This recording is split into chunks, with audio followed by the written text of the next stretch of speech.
So நம்ம வந்து அடுத்ததாக என்ன பார்க்க போகிறோம் அப்படின்னா 7th செகண்ட் டேர்மில் உள்ள திருக்குறள் தான் பார்க்க போகிறோம். இயல் 3ல் திருக்குறள் வந்து இடம்பெற்றிருக்கு. ஃபஸ்ட்டு கல்வி அப்படிங்கிற டாபிக். கற்க கசடர கற்பவை கற்றபின் நிற்க அதற்கு தக. கற்க வேண்டியவற்றை பிழையில்லாமல் கற்க வேண்டும். கற்றபின் கற்ற வழியில் நடக்க வேண்டும். எண்ணென்ப ஏன எழுத்தன்ப இவ்விரண்டும் கண்ணன்ப வாழும் உயிருக்கு. என்னும் எழுத்தும் வாழும் மக்களுக்கு கண்கள் போன்றவை. தொட்டனைத்து ஊறும் மணற்கேணி மாந்தருக்கு கற்றனை தூறும் அறிவு. தோண்டும் அளவுக்கு ஏற்ப மணற்கேணியில் நீர் ஊறும். அதுபோல கற்கும் அளவிற்கு ஏற்ப மக்களுக்கு அறிவு வளரும். கேடில் விழுச்செல்வம் கல்வி ஒருவருக்கு மாடல்ல மற்றையவை. அழிவில்லாத சிறந்த செல்வம் கல்வியே. ஒருவருக்கு அதைவிட சிறந்த செல்வம் வேறு இல்லை. ஸோ கல்வி அப்படிங்கிற டாப்பிக்லேருந்து மட்டுமே நமக்கு வந்து 4 திருக்குறள் கொடுத்துருக்காங்க. ஃபஸ்ட்டு திருக்குறள் என்னதுன்னா, கற்க கசடர கற்பவை கற்றபின் நிற்க அதற்கு தக. இதுக்கு நம்ம பொருளை படிக்கவே தேவையில்லை. திருக்குறள்லையே நமக்கு மீனிங் வந்து தெளிவாக புரியுது. கற்க ஃபஸ்ட்டு போய் படிங்க, அதை வந்து பிழை இல்லாமல் படிங்க. கசடர அப்படிங்கிறது பிழை இல்லாமல் கற்றுக்கோங்க. கற்பவை கற்றபின் படித்ததை படித்து முடித்ததுக்கு அப்புறமா என்ன பண்ணுங்க, நிற்க அதற்கு தக. என்ன படிச்சிங்களோ அது என்ன நெறியில் நிற்க சொல்லியிருக்கோ அதே நெறியில் நில்லுங்க அப்படின்னு சொல்லியிருக்காங்க. ஸோ கற்க கசடர கற்பவை கற்றபின் நிற்க அதற்கு தக. கற்க வேண்டியவற்றை பிழையில்லாமல் கற்க வேண்டும். கற்றபின் கற்ற வழியில் நடக்க வேண்டும். கற்றபின் கற்ற வழியில் நடக்க வேண்டும் அப்படின்னு சொல்லியிருக்காங்க. ஸோ என்ன சொல்லியிருக்காங்க, ஃபஸ்ட்டு படிக்க வேண்டியதை வந்து நம்ம பிழையில்லாமல் படிக்க வேண்டும்.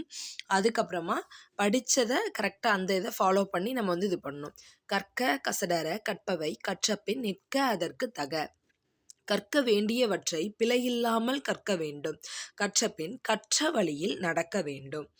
எண்ணென்ப ஏனை எழுத்தன்ப இவ்விரண்டும் கண்ணன்ப வாழும் உயிருக்கு. ஸோ செகண்ட் திருக்குறள் என்ன சொல்லியிருக்காங்க, எண்ணென்ப ஏனை எழுத்தன்ப. எண் எழுத்து ரெண்டுமே ரொம்ப ரொம்ப இம்பார்ட்டன்ட். ஏன்னா இந்த ரெண்டும் தான் நமக்கு கண்ணு. நமக்கு 2 கண்ணு இருக்கு இல்லையா, ஒன்று எண்ணு ஒன்று எழுத்துன்னு சொல்லியிருக்காங்க. ஸோ ஒன்று நம்பர்ஸ் ஒன்று வேர்ட்ஸ், சரியா, லெட்டர்ஸ். ஸோ இந்த 2 தான் நம்மளோட கண்ணா. எண்ணென்ப ஏனை எழுத்தன்ப இவ்விரண்டும் கண்ணன்ப வாழும் உயிருக்கு.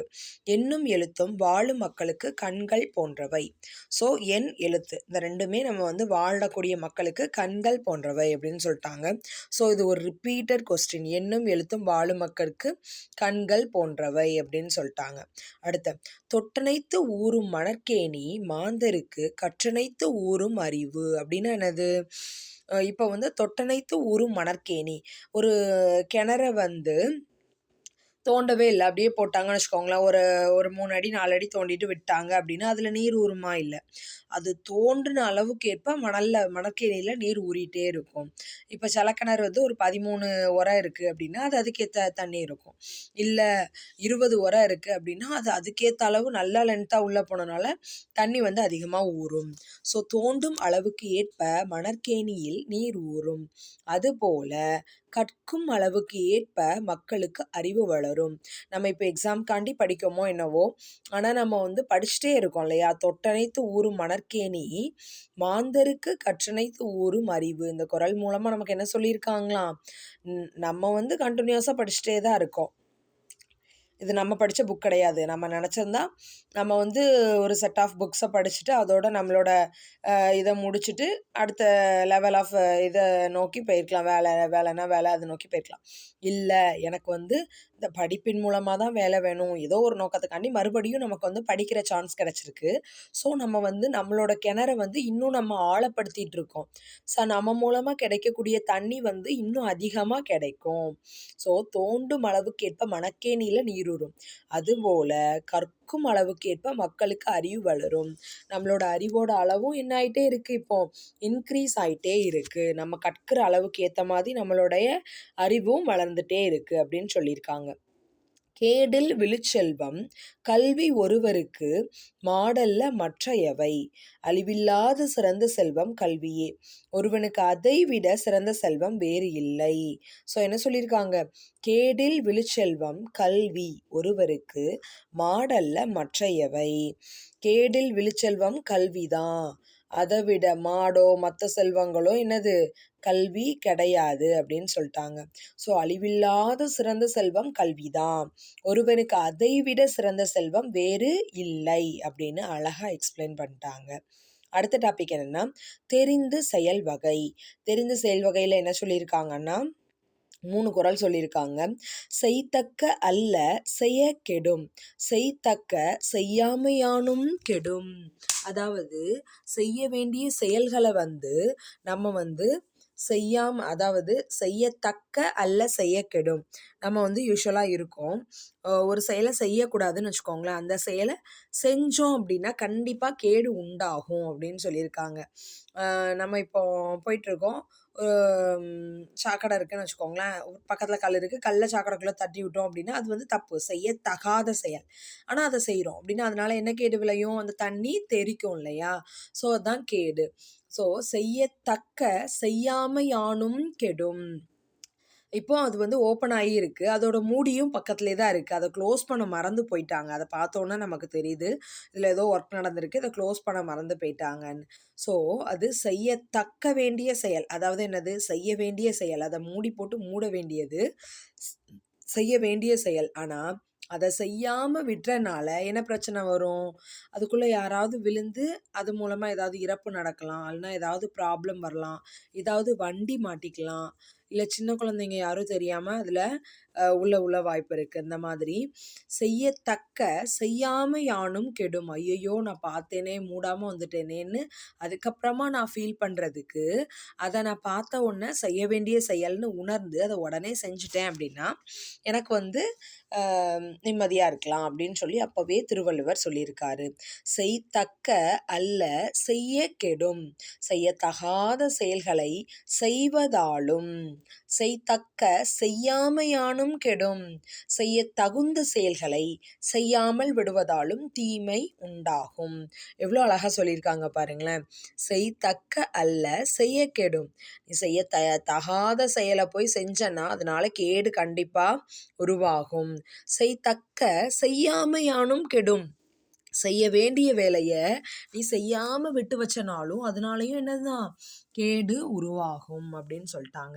ஸோ செய்யத்தகாத செயல்களை செய்வதாலும் தீங்கு உண்டாகும், செய்ய தகுந்த செயல்களை செய்யாமல் விடுவதாலும் தீமை உண்டாகும் அப்படின்னு சொல்லிட்டாங்க. எண்ணி துணிக கருமம், துணிந்த பின் எண்ணுவம் என்பது இழுக்கு. இப்போ நான் ஒரு எக்ஸாமுக்கு படிக்கிறேன், குரூப் 1 ஆஃபீஸர் ஆகணுன்றதான் என்னோட எய்ம்னு வச்சுக்கோங்களேன். ஸோ அந்த எக்ஸாமுக்கு மட்டும்தான் நான் கான்சன்ட்ரேட் பண்ணுறேன். எண்ணி துணிக கரிமம், ஒரு வேலையை எடுத்துட்டோம் அப்படின்னா நல்லா யோசிச்சுட்டு என்னால் முடியுமா, மெயின்ஸ் எழுத முடியுமா, இன்டர்வியூ போக முடியுமா, இன்டர்வியூவில் கிளியர் பண்ண முடியுமா, அந்த அளவுக்கு எனக்கு கெப்பாசிட்டி இருக்கா, நியூஸ் பேப்பர் நான் ரீட் பண்ணுறேன்னா, உலக அறிவு இருக்கா, ஃபஸ்ட்டு நான் அதுக்குள்ளே குவாலிஃபிகேஷனை படிச்சிருக்கேனா, எல்லாத்தையுமே அனலைஸ் பண்ணிட்டு நல்லா சிந்திச்சுட்டு அப்புறம் தான் போய் தொடங்கணும். தொடங்கிய பின் எண்ணி பார்க்கலாம் என்பது குற்றமாகும். சும்மா போய் கிளாஸில் ஜாயின் பண்ணுவோம் அப்புறமா பார்த்துக்கலாம் அப்படின்னா ஃபஸ்ட்டு எலிஜிபிலிட்டி இல்லைன்னா ப்ராப்ளம் வரும். இல்லை நான் அதுக்குள்ளது படிச்சிருக்கேன் ஆனால் எனக்கு இப்போ படிக்க முடியல, எழுத முடியல, எதுனாலுமே ப்ராப்ளம் தான் வரும். ஸோ நல்லா எதனாலும் யோசிச்சுட்டு போய் செய்ய தொடங்கணும்.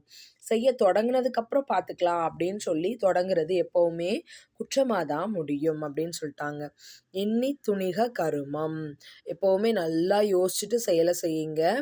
இல்லை அப்படின்னா செய்ய ஆரம்பித்ததுக்கப்புறம் என்ன வரும், துன்பம் வரும் அப்படின்னு சொல்லியிருக்காங்க. இந்த செயலையும் நன்கு சிந்தித்த பின் தொடங்க வேண்டும், தொடங்கிய பின் எண்ணி பார்க்கலாம் என்பது குற்றமாகும். ஸோ இப்போ வீடு கட்ட போகிறோம் அப்படின்னா எத்தனை எத்தனை ரூம் வச்சு கட்ட போகிறோம், எவ்வளோ அமௌண்ட் அதுக்கு தேவைப்படுதுன்னு ஃபஸ்ட்டே சிந்திச்சுட்டு லோன் இவ்வளோ நம்ம கையில் இருக்குது எல்லாம் நம்ம பார்த்துட்டு அப்புறம் தான் தொடங்கணும். தொடங்கினதுக்கப்புறம் பார்த்துக்கலாம் எவ்வளோ வருது அப்படின்னு சொல்லிட்டு தொடங்கிய பின் நம்ம எண்ணி பார்க்கலாம் அப்படின்னு நம்ம செஞ்சோம்னா அது பெரிய குற்றமாகும் அப்படின்னு சொல்லிட்டாங்க. நன்றாற்றல் உள்ளும் தவறுண்டு அவரவர் பண்பறிந்து ஆற்றா கடை. நாம் ஒருவருடைய பண்பை அறிந்து அவருக்கு நன்மை செய்ய வேண்டும், இல்லாவிட்டால் நன்மை செய்தாலும் தீமை சேரும். நன்றாற்றால் உள்ளும் தவறுண்டு அவரவர் பண்பறிந்து ஆற்றா கடை. நாம் ஒருவருடைய பண்பை அறிந்து அவருக்கு நன்மை செய்ய வேண்டும், இல்லாவிட்டால் நன்மை செய்தாலும் தீமை வந்து சேரும். நன்றாற்றால் உள்ளும் தவறுண்டு. நீ நல்லதுதான் பண்ற அப்படிங்கிறதுக்காண்டி உனக்கு எப்போவுமே நன்மை கிடைக்கும்னு இல்லை. நம்ம அதை யாருக்கு பண்ணுறோன்றதும் ரொம்ப ரொம்ப முக்கியம். ஸோ நாம் ஒருவருடைய பண்பை அறிந்து அவருக்கு நன்மை செய்ய வேண்டும். இல்லாவிட்டால் நன்மை செய்தாலும் தீமையே வந்து சேரும் அப்படின்னு சொல்லிட்டாங்க. ஸோ நம்ம வந்து ஒருத்தங்களுக்கு ஹெல்ப் பண்ண போகிறோம் அப்படின்னா அவங்க குவாலிஃபைடா அந்த ஹெல்ப்புக்கு அப்படிங்கிறத நம்ம முதல்ல அனலைஸ் பண்ணி பார்த்துட்டு தான் ஹெல்ப் பண்ணணும். நன்றாற்றல் உள்ளும் தவறுண்டு. நீ நன்மை தான் செஞ்சால் கூட அதுக்குள்ளே மிஸ்டேக் இருக்கும். அவரவர் பண்பறிந்த ஆற்றா கடை. அந்த நன்மை செய்கிறதுக்கு தகுந்த பர்சனுக்கு தான் செஞ்சுருக்கோமா அப்படிங்கிறத யோசிச்சுட்டு தான் செய்யணும். நாம் ஒருவருடைய பண்பை அறிந்து அவருக்கு நன்மை செய்ய வேண்டும். இல்லாவிட்டால் நன்மை செய்தாலும் தீமையே வந்து சேரும். சுற்றந்தாழல். காக்கை கரவா கரைந்துண்ணும் ஆக்கமும் அன்ன நீரார்க்கே உள. காகம் தனக்கு கிடைத்ததை மறைக்காமல் தன் சுற்றத்தாரை கூவி அழைத்து உண்ணும். அத்தகைய பண்பு உடையவர்களிடமே செல்வமும் சேரும். ஸோ காக்கை கரவா கரைந்துண்ணும், காக்கை கரவா கரைந்துண்ணும் ஆக்கமும் அன்ன நீராருக்கே உள அப்படின்னு சொல்லியிருக்காங்க. ஆக்கமும் அன்ன நீராருக்கே உள. அதாவது காக்கை அதுக்கு ஒரு சின்ன பண்ணு கிடைச்சாலோ என்னது அது கையில் கிடைச்சாலோ அது என்ன பண்ணும், அதை மறைச்சு வைக்க தெரியாது அதுக்கு. அதோட சுற்றத்தாரை ஃபுல்லாக கூவி அழைத்து அவங்க கூட ஷேர் பண்ணி தான் அதை சாப்பிடும். ஆக்கமும் அன்ன நீராருக்கே உள. அந்த காகத்துடைய பண்பை யார் உடையவங்களா இருக்காங்களோ அவங்களுக்கு தான் ஆக்கம் வந்து சேரும். ஆக்கம்னா என்ன சொல்லியிருக்காங்க இந்த இடத்துல, செல்வம் வந்து சேரும்னு சொல்லியிருக்காங்க. சுற்றம் சத்தாழல். ஸோ நம்மளை சுற்றி இருக்கவங்களுக்கு நம்மளால் முடிஞ்ச ஹெல்ப்பை நம்ம கண்டிப்பாக பண்ணணும். ஆக்கம் காக்கை கரவா கரைந்துண்ணும் ஆக்கமும் அன்ன நீராருக்கே உள.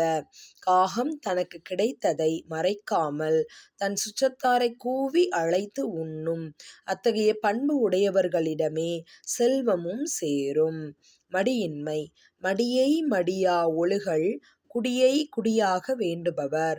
தம் குடியை சிறப்புடைய குடியாக செய்ய விரும்புபவர் சோம்பலை துன்பமாக கருதி முயற்சியோடு வாழ்தல் வேண்டும். ஸோ மடியை மடியா ஒழுகல் குடியை குடியாக வேண்டுபவர் அப்படின்னா என்னது, ஃபஸ்ட்டு தன்னுடைய குடியை சிறப்படைய செய்யணும் அப்படின்னு நினைக்கிறவங்க சோம்பல் அப்படிங்கிற ஒரு பண்பை தூக்கி வீசிடணும். தம் குடியை சிறப்புடைய குடியாக செய்ய விரும்புபவர் சோம்பலை துன்பமாக கருதி முயற்சியோடு வாழ்தல் வேண்டும். ஸோ மடியின்மை அப்படிங்கிற அதிகாரத்தில் என்ன சொல்லியிருக்காங்க, என்னோட குடியை வந்து நான் வந்து சிறப்படைய செய்யணும் அப்படின்னா என்கிட்ட சோம்பல் அப்படிங்கிற துன்பம் இருக்கவே கூடாது. மடியை மடியா ஒழுகல் குடியை குடியாக வேண்டுபவர். தம் குடியை சிறப்புடைய குடியாக செய்ய விரும்புபவர் சோம்பலை துன்பமாக கருதி முயற்சியோடு வாழ்தல் வேண்டும்.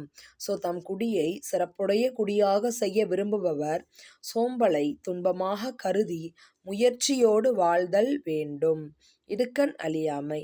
இடும்பைக்கு இடும்பை படுப்பர் இடும்பைக்கு இடும்பை படாதவர். துன்பம் வந்தபோது வருந்தி கலங்காதவர் அந்த துன்பத்திற்கே துன்பத்தை உண்டாக்கி அதனை வென்று விடுவார்.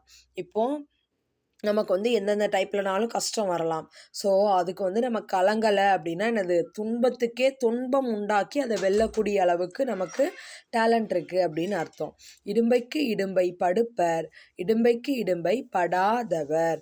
துன்பம் வந்தபோது வருந்தி கலங்காதவர் அந்த துன்பத்திற்கே துன்பம் உண்டாக்கி அதனை வென்று விடுவார் அப்படின்னு சொல்லிட்டாங்க. ஸோ இந்த லாஸ்ட் குறளுக்காங்க இடுக்கண் அழியாமை. இடும்பைக்கு இடும்பை படுப்பர் இடும்பைக்கு இடும்பை படாதவர்.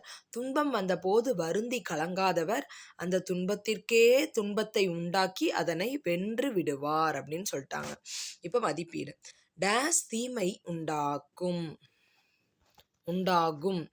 செய்ய தகுந்த செயல்களை செய்வதால் தீமை உண்டாகாது. செய்ய தகாத செயல்களை செய்யாமல் இருப்பதால் தீமை உண்டாகாது. செய்ய தகுந்த செயல்களை செய்யாமல் இருப்பதால் தீமை உண்டாகும். ஸோ டேஸ் தீமை உண்டாக்கும். செய்ய தகுந்த செயல்களை செய்யாமல் இருப்பது தீமையை உண்டாக்கும். செய்ய தகுந்த செயல்களை செய்யாமல் இருப்பதால் தீமை உண்டாகும் அப்படின்னு சொல்லிட்டாங்க. அடுத்தது, தன் குடியை சிறந்த குடியாக செய்ய விரும்புபவரிடம் டேஸ் இருக்கக்கூடாது, சோம்பல் இருக்கக்கூடாது. தன் குடியை சிறந்த குடியாக செய்ய விரும்புபவரிடம் என்ன இருக்கக்கூடாது? சோம்பலே இருக்கக்கூடாது. எழுத்தன்ப எப்படி பிரித்து எழுதணும்? எழுத்து கூட்டல் என்ப, எழுத்து கூட்டல் என்ப. கரைந்துண்ணும், கரைந்து கூட்டல் உண்ணும், கரைந்து கூட்டல் உண்ணும். கற்றனைத்து கூட்டல் ஊரும், கற்றனை தூரும், கற்றனை தூரும். பொறுத்துக. கற்கும் முறை. ஸோ 5 கலர் இருக்கு. ஸோ ஓகே, கலர் மாற்றிக்கலாம். கற்கும் முறை அப்படிங்கிறது என்னது? கற்கும் முறை பிழையில்லாமல் கற்றல். நம்ம என்ன படித்தாலும் சரி, அதில் தப்பில்லாமல் நம்ம என்ன பண்ணணும்? கற்கணும். உயிருக்கு கண்கள். என்னதெல்லாம்? எண்ணும் எழுத்தும் தான் உயிருக்கு கண்கள். விழுச்செல்வம். விழுச்செல்வம் கல்வி, கல்வி விழுச்செல்வம். எண்ணி துணிக காரியம். ஸோ எண்ணி துணிக கருமம் துணிந்த பின் எண்ணுவம் என்பது இழுக்கு. ஸோ எண்ணி துணிக செயல். காக்கை கரவா, காக்கா கரவா கரைந்துண்ணும். என்னது? காகம் தானே கரவா கரைந்துண்ணும். ஸோ அவ்வளோதான். ஸோ என்ன சொல்லியிருக்காங்க இந்த மேட்ச்சில்? ரொம்ப ரொம்ப இம்பார்ட்டன்ட் மேட்ச்சு. நமக்கு 1 மார்க்குக்கு தூக்கி இதை கொடுத்து வைப்பாங்க. ஸோ கற்கும் முறை பிழையில்லாமல் கற்றல், உயிருக்கு கண்கள் எண்ணும் எழுத்தும், விழுச்செல்வம் கல்வி, எண்ணித் துணிக செயல், கரவா கரைந்துண்ணும் காகம். அதுக்கப்புறம் ஒரு படம் கொடுத்துருக்காங்க. இந்த படத்துக்கு பொருத்தமான திருக்குறள் கேட்டிருக்காங்க. தொட்டனைத்து ஊரும் மணற்கேணி மாந்தருக்கு கற்றனைத்து ஊரும் அறிவு, எண்ணும் எழுத்தும் கண்ணெனத்தகும்.